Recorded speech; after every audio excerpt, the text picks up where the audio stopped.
Question दिया है total number of stereo isomers for 2,3 dichlorobutane is. तो ऐसे क्वेश्चन में हम सबसे पहले कंपाउंड का स्ट्रक्चर लिख लेते हैं, ठीक है। और स्टीरियो आइसोमर्स के बारे में देखा होगा कि stereo isomers is equal to total number of geometrical isomers plus total number of optical isomers हो जाते हैं। और ज्योमेट्रिकल आइसोमर तभी पॉसिबल होगा जब उसमें डबल बॉन्ड होगा।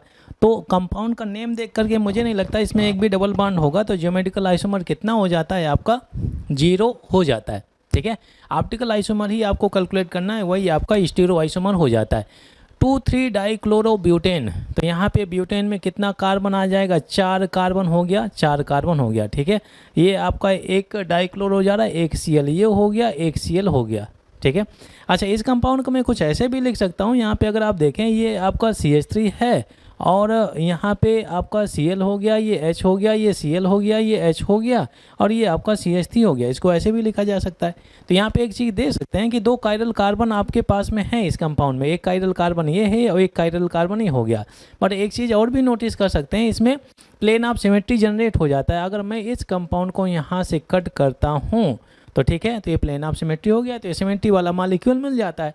तो जो कंपाउंड जिनमें सिमेट्री नहीं है उनके लिए ऑप्टिकल आइसोमर कैलकुलेट करने के लिए डिफरेंट फार्मूला होता है, और जिनमें सिमेट्री है तो उनमें ऑप्टिकल आइसोमर कैलकुलेट करने के लिए डिफरेंट फार्मूला है, ठीक है। तो इसमें 2 केस बनते हैं।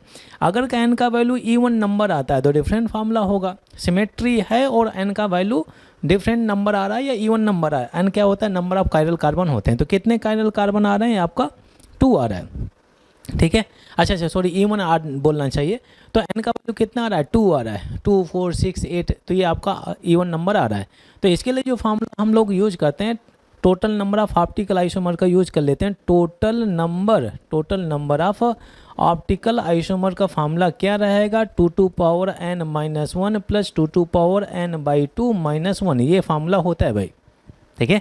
और अगर कहीं इसमें n का वैल्यू 3 होता ऑड नंबर तो ये तो सेम रहता, बट 2 टू पावर n-1/2 हो जाएगा, ठीक है। ये फार्मूला आप दिमाग में रखें।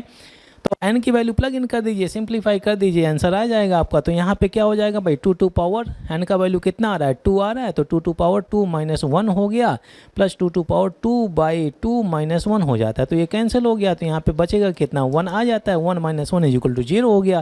तो यहाँ पे आप देख सकते हैं 2 - 1 2 to power 1 plus 2 to power क्या हो गया, 0 हो गया। तो 2 प्लस 2 टू पावर 0 1 हो गया, तो कितना हो गया, टोटल 3 हो जाता है, ठीक है।